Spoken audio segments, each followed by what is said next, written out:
All right, Emily, we can jump in. Yeah, go for it. All right, excellent. Thank you. So, excited to have you all here. This is a really important topic, and as we got into this, it was a lot to chew on as well. It's going to be really fun to walk through this with you. I think there's a lot of things in here that you think you know, and we're going to show you some data and trends around it to help you confirm that knowledge. Some things in here that I think are pretty surprising as well. A lot of this is going to be at the macro level. I'll talk about that more in a moment. But also the thing I most want to convey here is that looking at graduate enrollment trends is we realize as we were doing this, it's a little like looking at the economy in that you can pick and choose your data to kind of help you tell whatever story you want to tell, or just the story of the data that you're looking at. If you could say, well, unemployment is down and, that's really good for the economy. S&P 500's up. Things are looking great. Or you could look at other data sources. Gosh, inflation is up and, so economy is not so good. What we're going to try and do here is show you all those different, all that different data and information, and at least provide our perspectives on what we think it means. And you might have some other ideas, and we really encourage you and really want to hear what those ideas are during this session. As Emily said, this is really data heavy. So hope you all are kind of have your data hats on because we're gonna throw a lot at you here, but we're also going to try and explain again what we think it means. So what we plan to do, macro level look at these enrollment trends and enrollments and conferrals for the most part here is what we're focused on.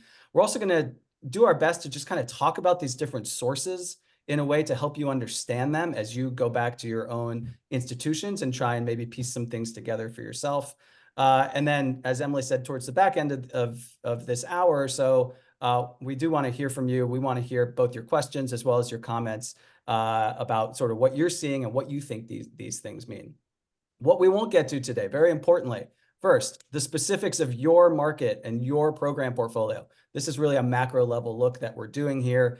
So obviously we can't get to that. You all come from different kinds of schools, different kinds of institutions. Even some of you are from business schools or from nursing schools or whatever.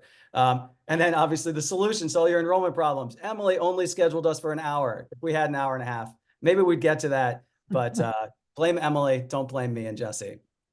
So the data sources you'll see today, we're not going to cover this in full this slide, but again, Emily said you'll have this as a takeaway. The point of this was to demonstrate each of these different data sources. You'll see a lot of National Student Clearinghouse in here. You'll see a lot of IPEDS in here for those who are probably familiar with that, along with some other things. Has its strengths and weaknesses. There's no perfect source for this. That's probably why you're here, right? Is because there isn't a perfect source that kind of has everything in it. Some sources do a lot of great data, but it's all rolled up. So you can't unroll it to get to kind of your specific region or your specific program portfolio. Others, you can get to that, but they have their own weaknesses involved in it here. So feel free, we can come back to this at the end if you want to discuss these further, but let's start to get to the trends here first. So graduate level enrollments, we're going to go back to 2018. This is a wonderful time to be doing this because for the previous 1 to 2 years, every time we did something where we are looking back at the prior 1 or 2 years, we're like, there's so many caveats related to COVID that were occurring, and we didn't have the kind of post-COVID stuff. Now things have started to normalize. So this is a wonderful time to do this. So graduate level enrollments, top level up 6% since 2018. Okay. And you can see we've broken out the different categories underneath that. Master's up 5%, doctoral up 7%. First professional, which is kind of a small category. It includes things like a DDS or a JD degree or a PharmD degree, things like that, up 2%. And then you'll know certificates, small category, but up the most, up 17%. Again, we'll come back to some of these trends in a bit. What's important to note here, though, is since 2021, same data, still graduate enrollments from National Student Clearinghouse, down a tiny bit since 2021. There was a little bit of a peak there, right, in this sort of COVID era. And especially master's programs down just over 1% during this time. That's a pretty big difference from where we were. It doesn't explain why, your particular programs might be down 15% or 20% or something like that. But when you're having conversations with other people at your institutions, leaders at your institutions, really important for them to understand this is not just a constantly increasing market here, right? every year has its story. And at this point in time, we're at a moment where we're down from a peak from a couple of years ago from an enrollments perspective. Moving on to conferrals, right? So now this is degrees that are conferred in a given year. These are up more so than the enrollments are up 9% relative to the enrollments, which were up 6%. And, that's across each of these different categories here. A little bit, it's a different data source. So some of these are condensed together, but the same thing applies. And these also didn't really have the peak in 2020, 2021 that the enrollments have had, right? There was an enrollment peak at that point in time, but conferrals have not yet. So what we did was we took these two data sources, we smashed them together here for a moment and created this sort of enrollment per conferral level. So for every conferral that has occurred in a given year, how many enrollments are there in that particular product category? So just take this 2018 doctoral programs for an instant, for a moment here. For every 5 enrollments in a doctoral program, there was 1 conferral in that year. So what's happening here is you can see over time, just at a slight level, there's just fewer enrollments per conferral than there were previously. That could mean a number of things. We don't have the perfect answer on this, but it could mean a number of things. One, it could mean people are getting through their programs faster, right? That could lead to this trend that there are fewer enrollments per conferral. 2, it could mean that people are sorry, I lost my train of thought there. Jesse, do you have number 2? Yeah, I mean, so that people are moving through these degrees could be potentially slower. They're moving through them to the point where they were starting and now it's taking more time. These have become more part-time programs. It's also possible that retention has been increased here. We have students who are more likely to complete these programs as they become more accessible to the market, right? If we're looking back in 2018, 1 in 5 essentially participants that enrolled in a doctoral program was finishing. Now it's down to 1 in 4.7. So there could be a number of factors that could lead into this change in that retention. We see it with the doctoral programs. We also see it with the grad certificates. So with grad certificates, we see that, maybe that program category has matured a bit. We're seeing more students that start these graduate certificates are now completing those certificates, showing maybe that we're really providing more of what the market is looking for. Back in 2018, these certificates maybe were too long or they were too expensive, so students were dropping out. But as we know more about what the market's looking for, we've really been able to maintain that retention potentially. These are all hypotheses. We'll talk more about some of this data as we dive deeper into each of these categories. But here's what the data says. And now it's really about digging in and fully understanding, why could that be? How can we dig deeper to fully understand that? Thank you. Yeah, so a little look here at public versus private schools during this period of time and both for-profit and nonprofit. What we've seen here is public schools, this is again at a macro level, these are all graduate enrollments, have gained a little bit of market share over this time period, up to 50%. And for the most part, those are the market share is decreasing from for-profit institutions. I think we all know that some of this is likely due to some public schools with online programs that are starting to act at scale, right? That used to be the domain exclusively of for-profit institutions. Now there's a number of public institutions that have gotten into that space in different product categories that's likely contributing to this. Slight difference that's occurred here, but again, something we wanted to take a look at. Next year, big discussion topic, obviously, that's been occurring for a long time, but especially since COVID, is distance education with graduate students and what's been happening there. So some interesting things to take a look at. First, in 2018, 2019, this is prior to COVID, we're at about 1/3 of students were enrolled exclusively in distance education courses, and about another 10% or so were enrolled in some, but not all, distance education courses. Again, this is graduate at the macro level.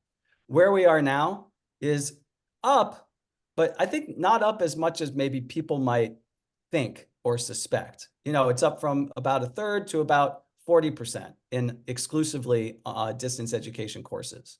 It's up to about 15% in this sort of hybrid, enrolled in some, but not all distance education courses. And what we're seeing is there still is this polarity still exists, right? Where people end up mostly in a fully online situation, or they end up in a fully in-person situation. And this middle ground where they're taking some courses online or taking some courses in person at a given moment in time is still a relatively small percentage of the total.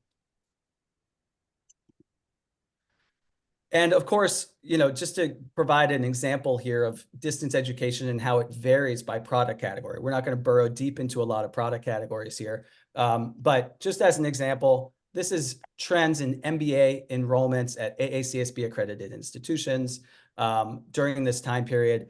And what you can see is this kind of yellowish line here. That's fully online degrees. That's up 30% over this time period. Whereas degrees that are either full-time in person or part-time in person or hybrid are both down. And so, we're not going to, again, spend too much time on specific product categories here, but just want to make the point that like each particular product category has its own story to tell about all of these, especially for distance learning. So some demographic changes that have been occurring as well here. First, we're gonna focus on age.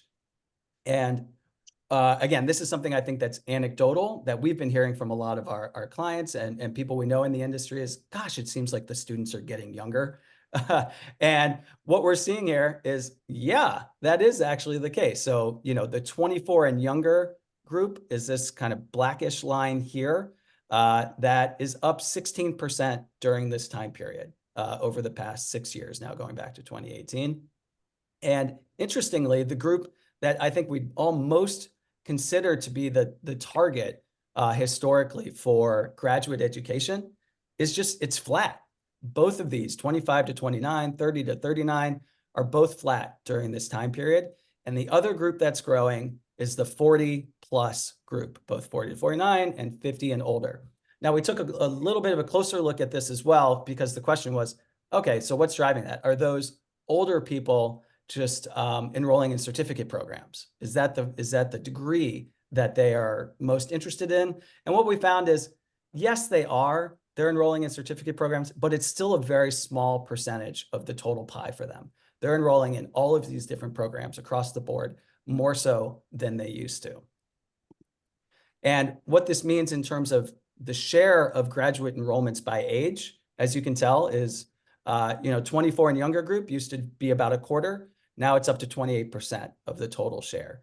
And that means the market share for these middle groups, 25 to 39, is down a little bit during this time. Still a majority, for sure, but the growth is occurring in these sort of outlier age groups. Yeah, Steve, just a little more sort of flavor to this that we found through some of our research and working, across a number of universities. We find that, especially with that older group, a lot of these graduate programs are just more accessible. There is that offering of flexibility. And so that group is more often, we found, willing to sort of dip their toe in whether it's a second career or earning a credential, because these programs could potentially be taken online or in that flexible model. Now, whether or not they actually go to the flexible model, we saw that was still a fairly large minority. Just the option that it's available has made programs like this far more accessible to that older group. We've also seen for the younger group, the idea of graduate school has become more of an expected next step than it was 10 years ago, 20 years ago, as we see more students of as we see more children of parents with graduate degrees coming up now through the college ranks.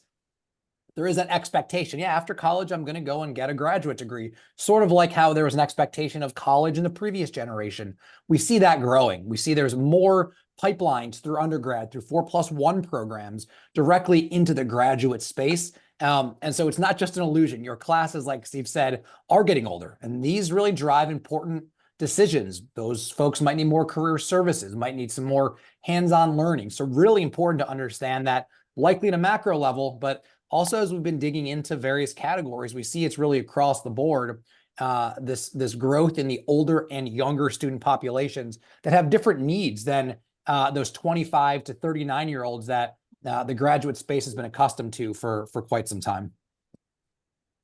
Thanks, Jesse. in terms of gender, we took a look at this as well. Female students certainly still far outpace male students in the graduate space. Not a huge change here, so we're not going to spend too much time on it, but they are expanding, again, their kind of total market share here by a little bit. In terms of race and ethnicity, I think no surprise here, but just want to put the numbers out there in terms of what this looks like now. So white students down 8% since 2021, and really are flat during this time period in terms of the number of enrollments. And as you can see, where is the growth coming from then, right? It's all coming from non-white students, to the point where now, again, recall back to the first slide, there was 6% growth in terms of enrollments over this time period. And you can see the market share, the share of enrollments by race ethnicity now down, white students down 6%. All of that growth is coming from other categories. This is just domestic students. We're going to talk about international students in a moment. This is just domestic students we're talking about here, coming from, multiracial, Asian, Hispanic, Black, and otherwise. And what we did here, this last little thing we had pop on here, is just, this is the US population as a whole. So we wanted to juxtapose this against the US population. And really now, we're at a point in time now where white students, relative to their percentage of the population, are a little bit less enrolled in graduate education. And some of these others are better represented than they are within the population itself. So now international students, this data comes from Open Doors. Sorry, I haven't been quoting the sources on the bottom of all these. But this comes from the Open Doors data set, which is a wonderful data set for international student populations. What we have here is just for 2023, the percentage of graduate students and where their home country, basically here. India now represents 36% of the total graduate students enrolled in an American institution. China's at 27%. International graduate students. Yeah, sorry, international graduate students. China at 27% and on down the line. What we found most interesting here, and again, some of you might have kind of heard this in the news, we popped up the 5-year changes here across the bottom. And the one that really stands out is this is for year over year. Year over year, Indian students in domestic and US-based graduate programs are up 63% just in 1 year.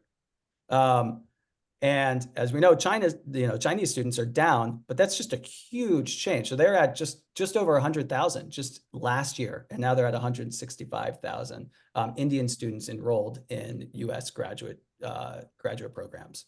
So big change. If you took India out of the equation, just in general, instead of there being a change of 20%, something like that, it would be just a little bit up, just a couple percentages up. So that's a major change, I think, that's occurred. I think we all knew that India and China had sort of switched places in terms of the percentage of students coming from each, but just that 1 year over year change, I think, is really important. And then obviously we sort of went down the line here. A few other countries, Nigeria, Bangladesh, Nepal, are starting to have more students enroll in American-based graduate programs than they used to. Again, much smaller percentages than these ones farther to the left, though. Now we'll talk about within America, enrollment change relative to population change. So we've adjusted relative to population change here. So like Florida, the population has actually gone up 6% over this time period, but enrollments in grad programs has only gone up 5%. So we're trying to adjust for that. So it's not just where's population flowing, but just if you're in that particular population, are people more inclined towards higher education now, or enrolling in more graduate higher education now than they used to? And there's a lot to look at here. I'm sure each one of you is zeroing in on your particular state here. And I'll sort of turn it over to Jesse for a moment to talk about why some of these outliers, the data is true, but there's a story to tell about them, which kind of accentuates the importance of burrowing in on each of these data points to make sure you understand some of the information behind it. Yeah, right. So that's what's really most important about our conversation today. Here's this data publicly available. You can see your trend. Your state may look like it's in, a dire situation, or it may look like, wow, this is great. Students should be pouring in. But we want to peel back the layers and understand, okay, so what's going on? So if we look at Oregon, for example, looks like it's down 24%. That would be, horrible for any institutions in the state if that's the statewide trend. But when we peel it back one layer, we look and see that Concordia closed a location in Portland, for example, and that made up like 12 to 15% of enrollments in the state. So just the closing of one for-profit or large program can really impact the state's overall growth or shrinkage considerably. Similarly, on the flip side of the coin, if we look at Indiana, it's not a huge population center, not a ton of growth would be expected there, but with the growth of a provider like Purdue Global growing so much, growing 150% more or less, that really helps sort of change the equation and the look for the state. So it's really important to not just look at the surface level of this data, but really dive into that state and understand, okay, are there certain players that are winning a ton? Are there certain players that are losing? Are players joining? Are they closing? Are some of these for-profit or some of the schools that operate like for-profits flocking to that state or maybe leaving that state for various reasons?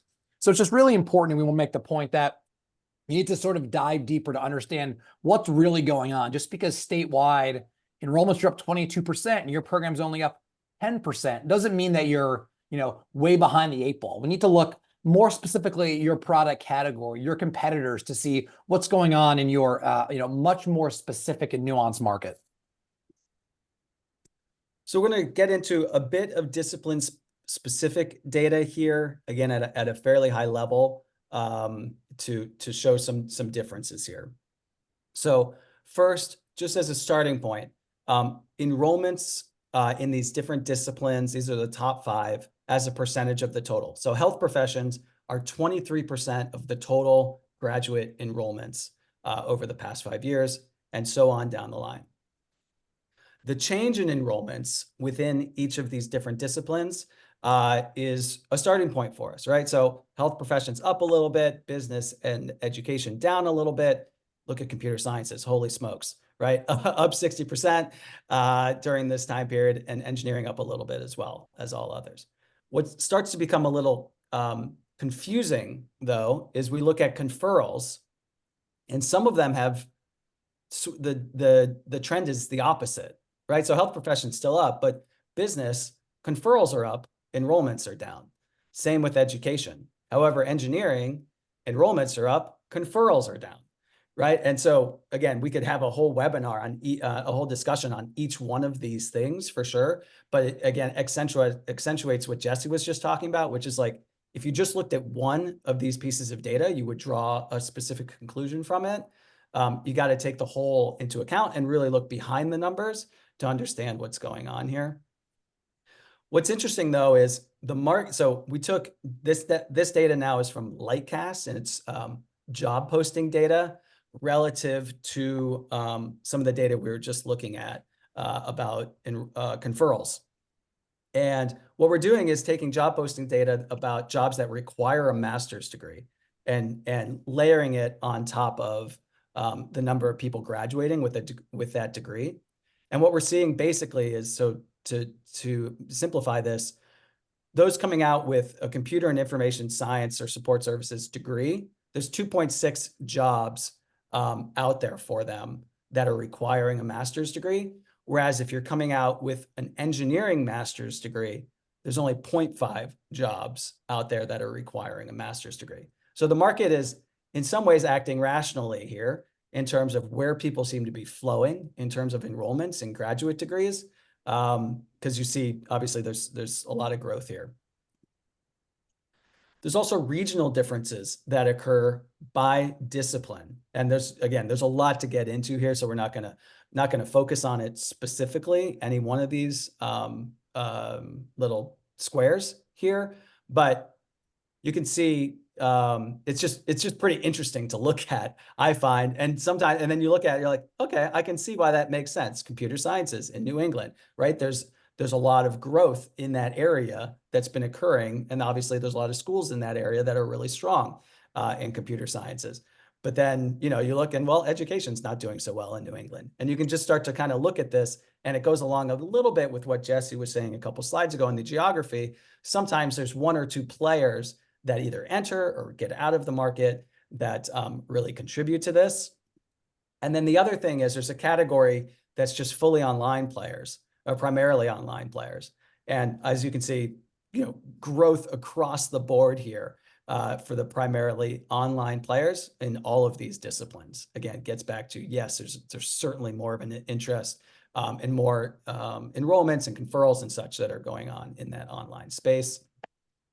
Our final sort of visual slide here, this takes a look at conferral trends over the last 5 years is the horizontal axis, and then job growth, BLS data, going on the vertical axis. So basically, if you're up in the top right-hand corner, that means this program category is growing a lot, and there's a lot of job growth in that particular category. And we've just plotted this, and then the size of the bubble here, the size of the circle, is how big that particular product category is.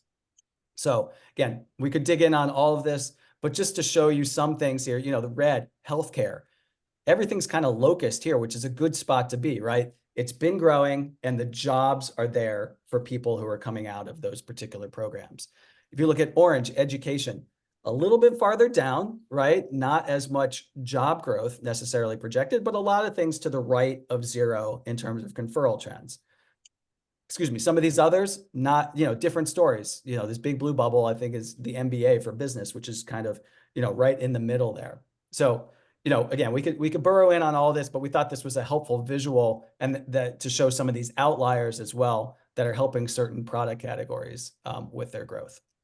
So in terms of what we think this means, this is just a few comments. You could, on each one of these slides, you could look at it for 10 minutes and come up with a bunch of things to say about it, but we wanted to just pull forward a few things, at least for talking points.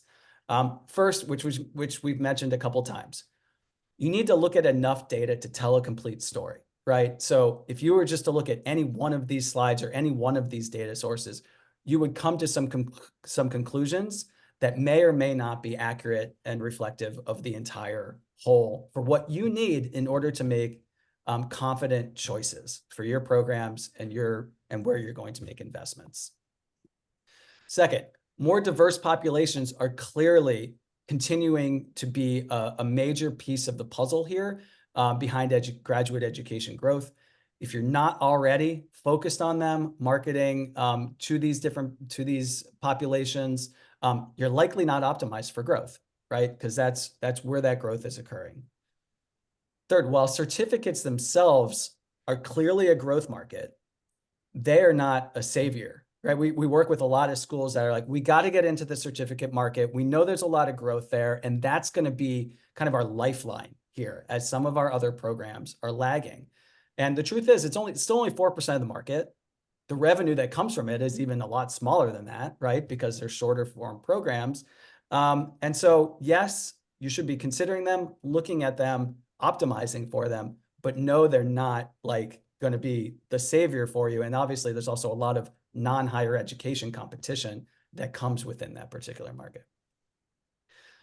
People are attracted, going back to the slide about different delivery models, flexibility is a very attractive idea to people, for sure. We do a lot of surveys on this, and every single time people are voting for flexibility as something that's really important to them and that they want and that they prioritize when they're looking for different programs. However, what we're seeing from the data is they still often, while they want the flexibility, they choose an online program or they choose an in-person program frequently, or at least that's the courses that they enroll in fall into one of those two buckets, not necessarily the hybrid bucket. So what we put on here is it increases this tension between the marketing value of flexibility and the actual value of it to the student once they're enrolled in the program. And we know there are a lot of you out there that are wrestling with that tension right now and how to get it right. because it's really, really important. Next, cannot rely on traditional programs alone. So we didn't spend a lot of time on that previous kind of bubble slide there, but a lot of the programs that are sort of down and to the left are the programs that you would consider kind of traditional programs, tried and true programs for you. If it's a business school, it's like accounting is over there, right? And what we see when we look at that is yes, you should continue to have programs like that in your portfolio, but it's unlikely to be where the growth is going to come from. You need to have some R&D, right? You need to be focused on and trying out some of those programs that are off to the right and up a little bit more, because that's where the growth is occurring from a programmatic perspective.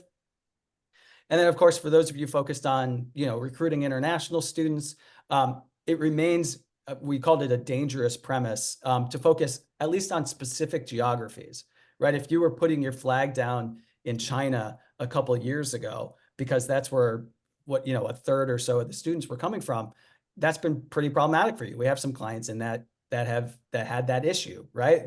Programs almost dried up overnight as the Chinese student market really diminished. So let's not forget about the large domestic student market out there that should be the heartbeat of a lot of your programs out there. And I know a lot of you are struggling with, we're struggling getting domestic students into our graduate programs. What do we do about that?